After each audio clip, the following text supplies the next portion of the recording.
Sebelumnya saya mengajak Anda agar meniatkan diri mencari ilmu dan wawasan dan menjauhi sikap fanatisme pada organisasi atau golongan tertentu. Selamat menyimak dan semoga bermanfaat.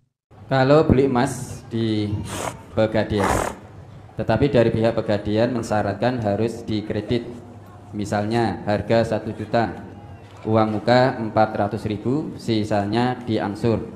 Setelah lunas emasnya baru diberikan. Yang seperti ini apa juga termasuk gharar, Ustaz? Riba.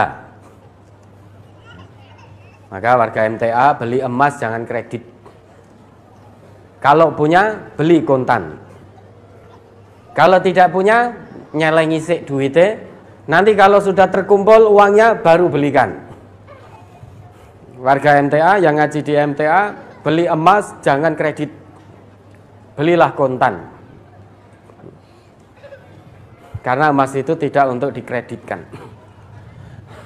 Adz-dzahabu bidz-dzahab, emas dengan emas.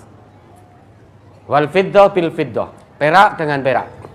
Wal burru bil burri, gandum yang kualitas baik ditukar dengan gandum yang kualitas baik. Wasyairu bis syairi, gandum kualitas buruk ditukar dengan gandum kualitas yang buruk pula. Watamru bit tamri, kurma dengan kurma. Wal milhu bil milhi, garam dengan garam. Yadan biyadin, kontan mislan bimislin, sepadan. Maka jual beli emas komoditi ribawi jangan kredit. Jangan kredit, itu bukan gharar, itu riba. Oh ini tapi ada yang meyakini kredit itu boleh. Ya enggak apa-apa, itu pendapat, silahkan. Nah kita yang menjadi fokus kita, keluarga besar Majelis Tafsir Al-Quran, beli emas jangan sampai kredit. Belilah dengan tunai.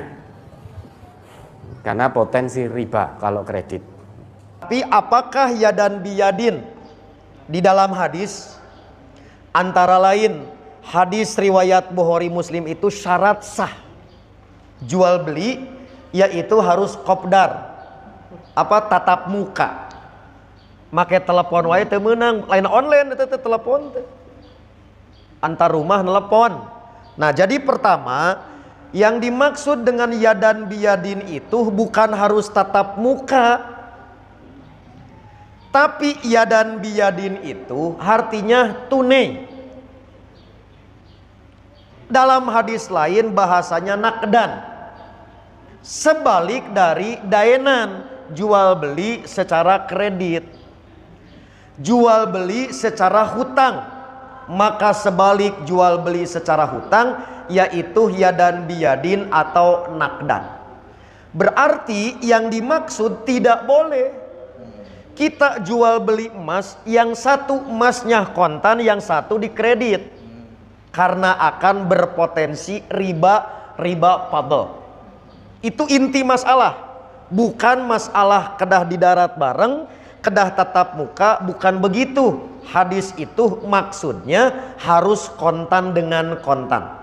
Contoh, saya punya emas antam, keluaran misalkan 2018, logona Ustadz Hilman keur ngaheuje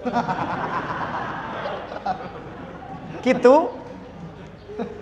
Karena sekarang antam mengeluarkan emas baru gram sama, tapi logona misalkan Arif keur heuai alus kabita. Nah ternyata saya jual beli man, maka Hilman nuker ngahejen saya beli, tapi dianjuk. Barternya dengan cap Arif keur heuai kudu kontan. Maka di situ akan terjadi riba. Itulah yang dimaksud oleh hadis. Oleh karena itu, jual beli emas secara online boleh selama speknya benar. Bukan kamuflase atau tipuan. Yaitu disebutkan emas antam sekian gram, sekian karat, arinu ditarima sakarat. Maut gitu. Nah yang itu yang tidak boleh. Jadi intinya harus kontan. Bahasa legegna cash and carry. Antara dua jenis emas namanya barter.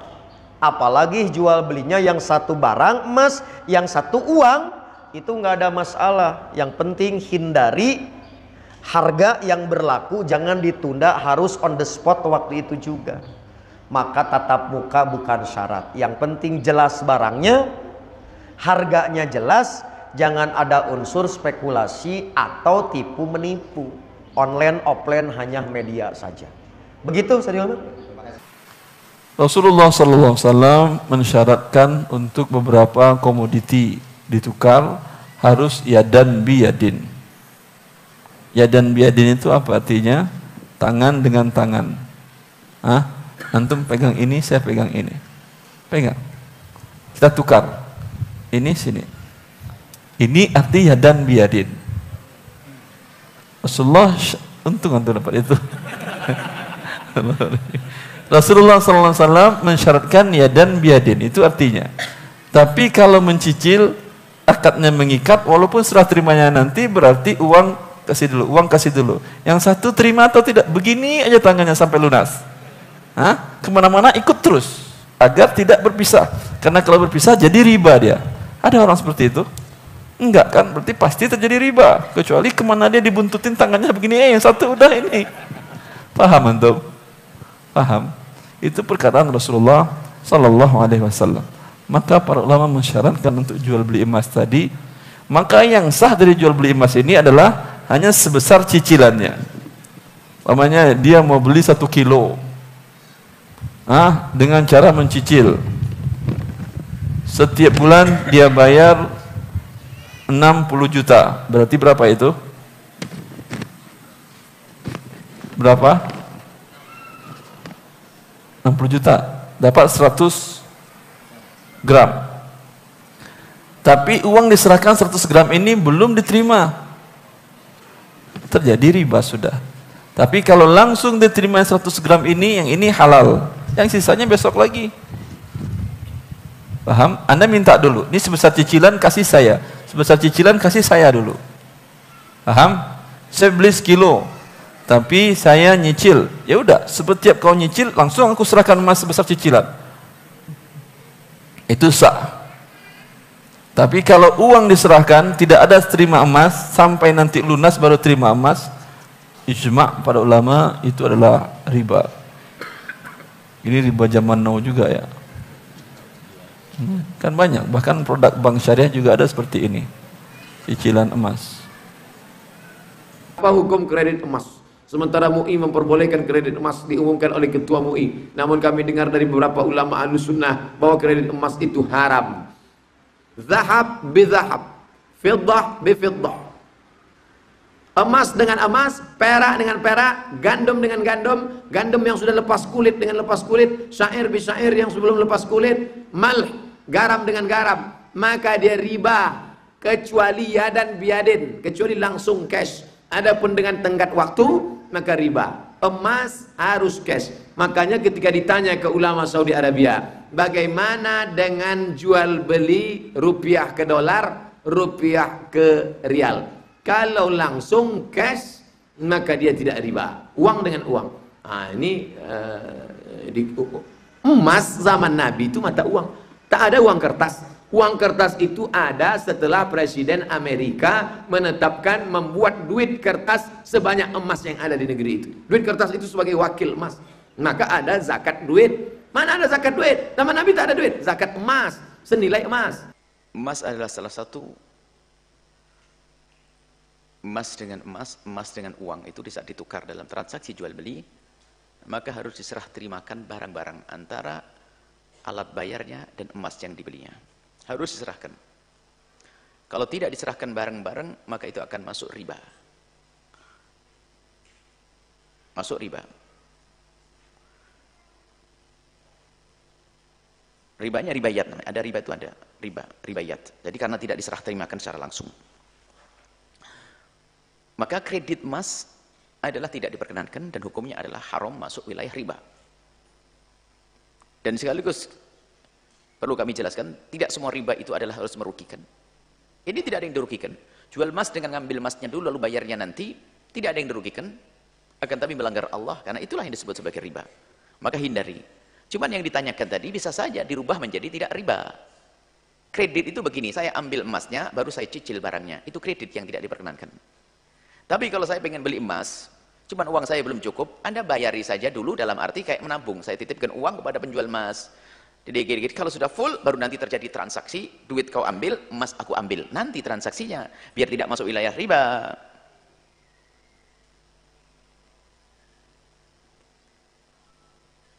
Jadi riba itu ada seperti itu, ada riba yad, riba fadl, riba nasi'ah, ada riba gharat, ada 4 macam riba. Selama ini yang kita sebut selama ini adalah riba qard. Utang piutang yang ada tambahannya riba qard. Kullu qardin jar naf'an bahwa riba, setiap peminjaman yang di situ ada manfaat yang sudah masuk dalam transaksi manfaat yang dijanjikan kepada sang pemberi uang, pemberi utang, maka itu adalah riba. Baru nanti ada riba fadl. Emas dengan emas ada perbedaan timbangan. Emas dengan emas atau emas dengan uang, akan tapi transaksinya adalah uangnya diserahkan terlambat atau sebaliknya. Kemudian waktu ada transaksi harus kontan, halan. Aku beli emas sekarang dan aku jual sekarang harus kontan. Begitulah aturan. Makanya kami juga menghimbau kepada bank syariah itu nggak perlulah memaksakan kredit emas, nggak mendesak. Memang kalau nggak kredit emas mati orang. Malah saya dapat surat, semoga Allah memberikan kesadaran pengampunan. Malah saya dapat surat selebaran bahwasanya kredit emas adalah boleh. Lah Anda ini bank syariah saya dukung, tapi yang begitu-begitu jangan dilanggar dong. Ini bank syariah, saya dukung bank syariah. Tapi kalau ada yang begitu, padahal dalam muqaddimahnya, tulisan yang diberikan pada muqaddimahnya adalah memang ulama mengatakan nggak boleh begini. Cuman karena ajib, aneh betul. Anda sendiri sadar kalau itu nggak benar. Saya serukan bank syariah di mana-mana. Terserah bank syariah mana saja, asalkan label syariah harus kita angkat. Cuman kadang-kadang ada keras kepala seperti itu. Malah saya dapat selebaran itu. Mungkin bahasa lain Buya yang tobat begitu. Nah, gitu. Anda ini dia ada mendesak. Apa yang mendesak dengan kredit emas? Mati memang Anda kalau ada kredit emas. Baik ya. Tolong ya Ibu, pengelola bank syariah, ada beberapa hal yang seperti ini. Hindari, nggak mendesak. Tidak mendesak. Baik, selesai. Jadi kalau tadi bisa saja dirubah tidak menjadi kredit, akan tapi Anda menabung dulu, Anda membayari dulu, menabung dulu, transaksinya nanti. Jadi Anda titipkan kepada tukang emas, baru sudah selesai, baru transaksinya nanti, Anda terbebas dari riba. Ada pertanyaan dari para ibu-ibu terkait tentang jual beli emas non tunai, baik lewat marketplace atau jual beli emas dengan cara cicilan. Bagaimana Islam melihat hal tersebut? Sebelum saya membahas itu, ada satu hadis yang kemudian harus kita fahami bersama, yaitu hadis riwayat Imam Muslim. Rasulullah SAW bersabda, "Adz-dzahab bidz-dzahab wal fiddah bil fiddah wal bur bil bur wa syair bi syair wat tamr bit tamr wal milh bil milh mithlan bi mithlin sawaan bi sawain yadan bi yadin." Kata Rasulullah SAW, kalau kamu menukar emas dengan emas, perak dengan perak, gandum dengan gandum, kurma dengan kurma, bahkan garam dengan garam, maka kata Rasulullah harus mithlan bi mithlin, ukurannya harus sama. Sawaan bisawain harus sama, harus satu misil, ya dan biyadin, dan harus serah terima di tempat. Berdasarkan hadis tersebut, ulama mengatakan seperti Ibnu Rushd dalam kitabnya Bidayatul Mujtahid, beliau mengatakan ajma'al ulama ala anna bai'adz dzahab bidzahab wal fiddah bil fiddah la yajuzu illa mithlan bimithlin yadan biyadin. Ulama ijma jual beli emas dengan emas, jual beli perak dengan perak itu harus dengan ukuran yang sama dan harus serah terima di tempat. Pertanyaannya adalah bagaimana status emas saat ini? Apakah emas saat ini masih berlaku emas itu sebagai barang riba atau sudah menjadi komoditas seperti laptop, seperti tanah, seperti peralatan-peralatan yang lain? Di sini ulama berbeda pendapat. Saya akan menyampaikan beberapa fatwa kontemporer global. Di antaranya adalah yang pertama, kalau ikut fatwanya Lajnah Daimah yang ada di Arab Saudi. Mereka mengatakan uang saat ini adalah riba dan termasuk emas masih tetap mengandung unsur riba. Makanya dalam fatwa Lajnah Daimah dikatakan bai'udz dzahab bil fiddah aw ma wudi'a mawdi'aha min anwa'il umal la yajuzu illa bi syarti taqabud. Kata beliau, menjual emas dengan perak atau yang sekarang menggantikan keduanya berupa mata uang, rupiah, dolar, dan lain sebagainya, maka tidak diperkenankan kecuali dengan syarat serah terima takobut, serah terima di tempat. Ini juga sama dalam Darul Ifta Yordania. Darul Ifta Yordania mengatakan, yahrumu bai'udz dzahab an tariqi aqdil murabahah lil amil bisyira' li anna thaman hina idzin yakunu mu'ajjalan wa laysa najizan wa hadha min riba al muharram li anna al mal wa dhahab yashtarikani fi thamaniyah allati hiya illatur riba fala yajuzu bai'u ahadihima bil akhar mu'ajjalan. Ini Darul Ifta Yordania. Inilah yang dipakai oleh teman-teman kita kalau di Indonesia adalah teman-teman Salafi.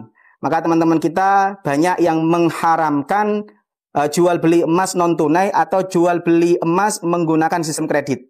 Kita membeli emas lewat marketplace seperti Shopee itu haram karena kita transfernya sekarang, emasnya baru dikirim besok. Ini termasuk tidak ada serah terima di tempat. Ini mengacu kepada fatwa Darul Lajnah Ad-Daimah, kemudian mengacu kepada Darul Ifta Yordania.